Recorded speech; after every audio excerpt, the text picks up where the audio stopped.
Get to that point అండి. మీకు చెప్తా ఉన్నాను, మేము గవర్నమెంట్ మెడికల్ కాలేజ్ని 500 crores బడ్జెట్తో ఒక కాలేజ్ని కేటాయించి దీని ఇన్ఫ్రాస్ట్రక్చరు, దీని డెవలప్మెంట్ మీద మనం ఫోకస్ పెట్టి చేస్తూ ఉన్నాం. దీనికి కావాల్సినటువంటి అన్ని ఫెసిలిటీస్ కూడా మనం క్రియేట్ చేస్తూ ఉన్నాం.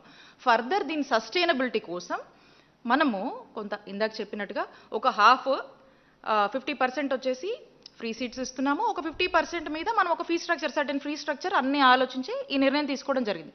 సో దట్ వీళ్ళ యొక్క డిపెండెన్సీ అనేది ఎవరి మీద ఉండకుండా వీళ్ళు సెల్ఫ్గా సస్టైన్ అవుతూ ఎక్కడ కూడా అంతరాయం రాకుండా నడిపేందుకు ఈ యొక్క ఆలోచన చేయడం జరిగిందనేది స్పష్టం చేస్తూ ఉన్నాము. అన్నీ ఆలోచించే నిర్ణయం తీసుకున్నాము. మరి ఈ రోజున వీళ్ళు ఇదంతా కూడా ప్రైవేట్ వాళ్ళకి కట్టగట్టి వాళ్ళకి అప్పచెప్పి దీన్ని అమ్ముతూ వాళ్ళేదో ఒక సొమ్ము చేసుకుంటూ ఈరోజు ప్రజల్ని గాలికి వదిలేసినటువంటి పరిస్థితి, ఒక స్కామ్కి తెరలేపారు. అలానే మనం చూసినట్టయితే ఆరోగ్యశ్రీ గురించి, ఈ ఆరోగ్యశ్రీ ప్రోగ్రాం ఎవరు ఇంట్రడ్యూస్ చేశారు, ఈ ఆరోగ్యశ్రీ పథకం ఎవరు తీసుకొచ్చారని నేను ప్రత్యేకించి చెప్పనవసరం లేదు. ఆరోగ్యశ్రీ ఎంతో మంది, లక్షల మంది పేద ప్రజల ప్రాణాలు కాపాడడానికి ఆనాడు ఆ దివంగత మహానేత డాక్టర్ వైఎస్ రాజశేఖర రెడ్డి గారు ఈ పథకాన్ని ప్రవేశపెట్టి ఎంతో మందిని బ్రతికించారు, ఆదుకున్నారు, ఈ రాష్ట్ర ప్రజల్ని కాపాడారు. ఇలాంటి ఒక గొప్ప పథకం దేశానికే ఆదర్శంగా నిలిచింది. ఈరోజు దేశంలో ఉన్నటువంటి దాదాపు అన్ని రాష్ట్రాలు కూడా ఆరోగ్యశ్రీ అనేటువంటి ప్రోగ్రామ్ని వాళ్ళందరూ కూడా ఈ ట్రస్ట్ని ఫాలో అవుతూ అమలు చేస్తూ మరి ముందుకు వెళ్తున్నటువంటి పరిస్థితి. ఆంధ్రప్రదేశ్లో ఆరిజిన్ అయినటువంటి ఈ గొప్ప పథకం దేశానికి ఆదర్శంగా నిలిచినటువంటి పరిస్థితుల్లో ఈ రోజున కూటమి ప్రభుత్వం వచ్చాక అసలు ఈ ఆరోగ్యశ్రీనే లేకుండా చేస్తూ ఉన్నారు. హైబ్రిడ్ మోడల్ అంటున్నారు, అదేదో ఇన్సూరెన్స్ మోడల్ అని మాట్లాడుతూ ఉన్నారు. ఈ ఎక్కడ లేని మాడ్యూల్స్ అన్నీ కూడా చెప్తూ ఈరోజు ప్రజలకు చక్కటి ఫ్రీగా అందేటి వైద్య ఆరోగ్య సేవల నుంచి దూరం చేస్తూ అనేక ఇబ్బందులు పాలు చేస్తూ ఉన్నారు. మనం చూసినట్టయితే ఆరోగ్యశ్రీ, జగనన్న ఆరోగ్యశ్రీని 3257 ప్రొసీజర్స్కి పెంచి 25 లక్షల వరకు కూడా ఆ లిమిట్ని పెంచి దాదాపు మన రాష్ట్రంలో 90% పైగా ఉన్నటువంటి కుటుంబాలు ఈ ఆరోగ్యశ్రీని ఈరోజు అవైల్ చేసుకుంటూ చక్కగా వెళ్తున్నటువంటి పరిస్థితి నుంచి ఈరోజు అసలు ఈ రాష్ట్రంలో ఆరోగ్యశ్రీ ఉందా లేదా, అమలు అవుతుందా లేదా, ఏ హాస్పిటల్ పోవాలి, వెళ్తే చూస్తారో లేదో అన్నటువంటి భయంలోకి ఈరోజు ప్రజలు నెట్టినటువంటి పరిస్థితి. మా నాయకుడు జగన్మోహన్ రెడ్డి గారు జగనన్న ప్రభుత్వంలో బ్రహ్మాండంగా ఈ ఆరోగ్యశ్రీ ట్రస్ట్ కింద 3600 కోట్లు సంవత్సరానికి మనం ఖర్చు చేస్తూ గొప్పగా ఈ ఆరోగ్యశ్రీ పథకాన్ని, ఈ ప్రోగ్రామ్ని మనం అమలు చేసినటువంటి పరిస్థితి. ఈ రోజున వీళ్ళు చెప్తా ఉన్నారు, వీళ్ళకి 100 కన్ఫ్యూజన్స్ ఉన్నాయి. అసలు ఈ ఆరోగ్యశ్రీని ఇన్సూరెన్స్ మోడల్లోకి తీసుకువెళ్లాల్సినటువంటి అవసరం ఏంటి, దానివల్ల వచ్చే అడ్వాంటేజెస్ ఏంటో చెప్పాలి. ఏదో ప్రీమియం అంటారు, ఏదో ఇన్సూరెన్స్ మోడల్ అంటారు, ఇంకేంటేంటో అంటున్నారు. దాని మీద వాళ్ళకే స్పష్టత లేదు. క్లారిటీ ఇవ్వండి. అసలు మీరు ఎందుకు వెళ్ళాలనుకుంటున్నారు, వెళ్తే ఏంటి, వెళ్ళడం వల్ల అడ్వాంటేజెస్ ఏంటి, దీనివల్ల ప్రజలకు ఏ విధంగా మేలు అవుతుంది. ఫర్ ఎగ్జాంపుల్, ఉదాహరణకి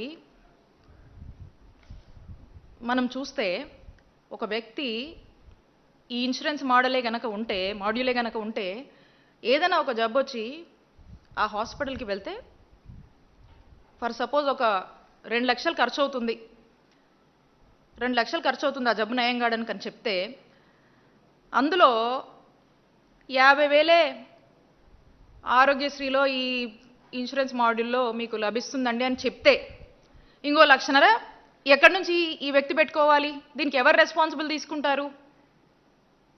ఇలాంటి పరిస్థితులకు ఇలాంటి కన్సర్న్స్ ఉన్నటువంటి ప్రజలకు ఏం సమాధానం చెప్పాలనుకుంటున్నారు ఈ కూటమి ప్రభుత్వం?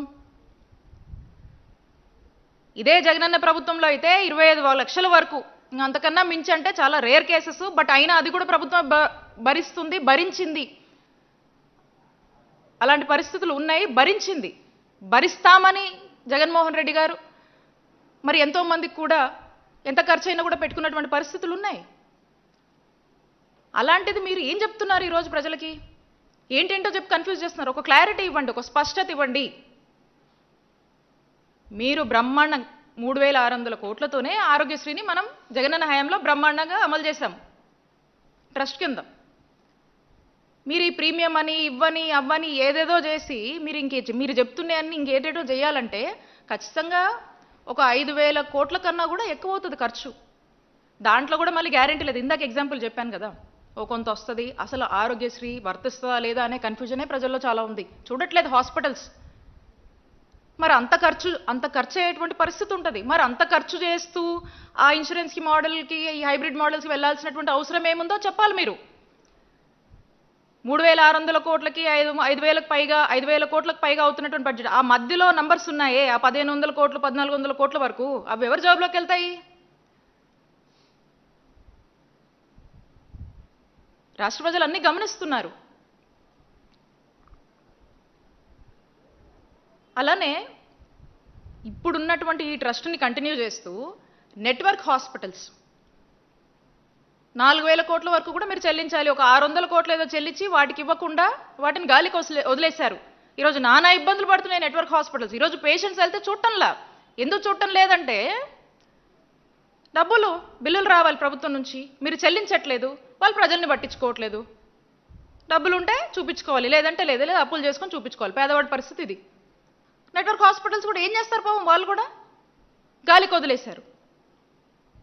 డబ్బులు వస్తే వాళ్ళు వైద్యం చేయడానికి సిద్ధంగా ఉన్నారు.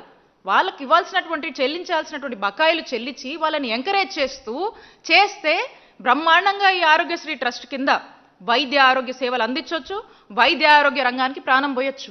కానీ మీరు ప్రాణం తీయాలనుకుంటున్నారు. ప్రజల ప్రాణాలతో మీరు ఆడుకుంటున్నారు ఈరోజు. ఎందుకు ఇదంతా చేస్తున్నారంటే, ఇవన్నీ మంచి పనులు చేసినా ఈ పేరు ఆ దివంగత మహానేత డాక్టర్ వైఎస్ రాజశేఖర రెడ్డి గారికే పేరు వస్తుంది, మా నాయకుడు జగన్మోహన్ రెడ్డి గారికే పేరు వస్తుంది.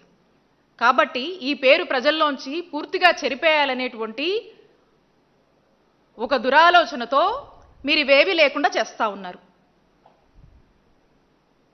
అదే మనకు స్పష్టమవుతా ఉంది.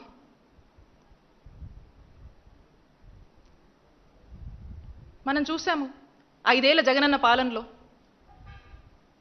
వైద్య ఆరోగ్య రంగంలో అనేక గొప్ప సంస్కరణలు తీసుకువచ్చి ప్రజలకు నాణ్యమైన ఉచితమైన వైద్య సేవలు ఎంతో చేరువగా చేసినటువంటి ఒక గొప్ప పాలన మా నాయకుడు జగన్మోహన్ రెడ్డి గారు అందించారు. నాడు నేడు అని చెప్పేసి 17,000 కోట్లు ఖర్చు చేస్తూ హాస్పిటల్స్ అన్నింటినీ కూడా రివ్యాంప్ చేసి వాటి యొక్క రూపురేఖలు మార్చారు. గ్రామ స్థాయిలోనే వైద్యం అందాలి, వైద్యాన్ని మరింత చేరువగా చేయాలి అని చెప్తూ doctor YSR village clinics 10,032 village క్లినిక్స్ని మనం నిర్మించాం.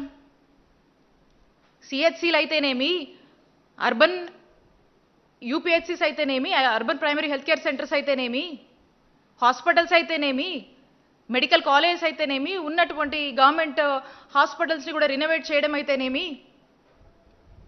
ఇలా అన్నిటినీ కూడా వాటి యొక్క రూపురేఖలు మారుస్తూ సర్టెన్ స్టాండర్డ్స్ పెంచుతూ చక్కగా ఇన్ఫ్రాస్ట్రక్చర్ ఫెసిలిటీసు, డాక్టరు, అక్కడ మందులు అన్నీ అందుబాటులో ఉంచి గవర్నమెంట్ హాస్పిటల్ మీద ఉన్నటువంటి అభిప్రాయాన్ని మార్చి గవర్నమెంట్ హాస్పిటల్ మీద నమ్మకాన్ని ప్రజల్లో నింపినటువంటి పాలనగా జగన్మోహన్ రెడ్డి గారు చక్కటి పాలన, చక్కటి సంస్కరణలు తీసుకొచ్చి ముందుకు వెళ్ళారు. ఆరోగ్యశ్రీ ప్రొసీజర్స్ 3,257 ప్రొసీజర్స్ పెంచారు. నెట్వర్క్ హాస్పిటల్స్ పరిధిని పెంచాము. 2,300 నెట్వర్క్ హాస్పిటల్స్ పెంచాము.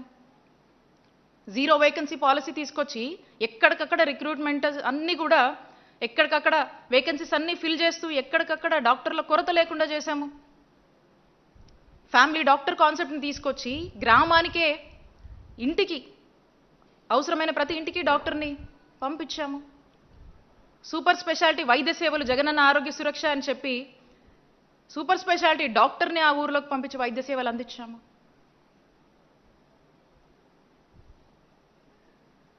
నూతన గవర్నమెంట్ మెడికల్ కాలేజ్ తీసుకురావాలి, ప్రివెంటివ్ టెరిషరీ కేర్ని ఇంకా బలోపేతం చేయాలి, ప్రజల వద్దకే సులువుగా వైద్య సేవలు అందించాలని చేసినటువంటి ప్రతి ఒక్క ఆలోచనని, తీసుకొచ్చినటువంటి ప్రతి ఒక్క సంస్కరణని ఈరోజు క్రమంగా కూడా మీరు ఈరోజు నీరుగారుస్తున్నారు, ఒక రకంగా చంపేస్తున్నారని చెప్పొచ్చు.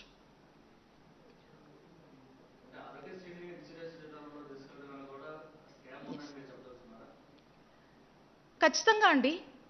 ఏదో మోటివ్ లేనిది ఎందుకు వెళ్ళాల్సినటువంటి అవసరం ఏముంది? అందుకని చెప్తా ఉన్నాను. ఎవరు మాట్లాడతారో మాట్లాడమనండి. జగన్మోహన్ రెడ్డి గారు అడిగినటువంటి ప్రశ్నలకు చెప్పినటువంటి మాటలకు ఇప్పుడు కూడా ఏం సమాధానం లేదు. ఈరోజు మేము ప్రజల పక్షాన వైఎస్ఆర్ కాంగ్రెస్ పార్టీ ప్రశ్నిస్తోంది. అసలు మీరు క్లారిటీ ఇవ్వండి.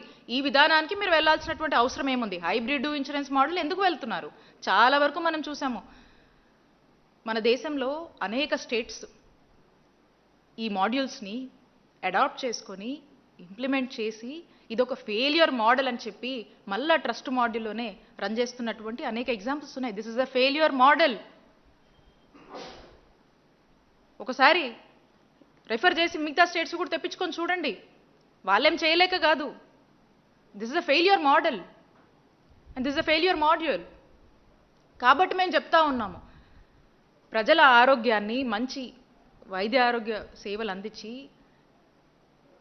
ప్రజలకు మంచి వైద్య సేవలు ఉచితంగా అందించి వాళ్ళని కన్ఫ్యూజ్ చేయకుండా వాళ్ళ ప్రాణాలు కాపాడి ఈ వ్యవస్థను ఇంకా స్ట్రెంగ్తెన్ చేసి ముందుకు వెళ్ళండి. దీన్ని ఇంకా వీకెండ్ చేయొద్దు. వీక్గా ఉన్నటువంటి వ్యవస్థల్ని క్రమక్రమంగా జగన్మోహన్ రెడ్డి గారు స్ట్రెంగ్తెన్ చేస్తూ ముందుకు వెళ్ళాము. దీన్ని ఇంకా వీకెండ్ చేయొద్దు, బలహీనపరచొద్దు, చంపొద్దు. ఇప్పుడున్నటువంటి ఆరోగ్యశ్రీ పద్ధతి ఇట్స్ ద బెస్ట్ మాడ్యూల్. ఇక్కడ పుట్టినటువంటి ఈ ఆరోగ్యశ్రీ ప్రోగ్రామ్, ఈ ఆరోగ్యశ్రీ ట్రస్ట్ నుంచి ఆరిజిన్ అయినటువంటి ఈ పథకం దేశంలోని అనేక రాష్ట్రాలు ఆదర్శంగా తీసుకొని ఇంప్లిమెంట్ చేస్తున్నాయి. మనం వెనక్కిపోవడం ఏంటి?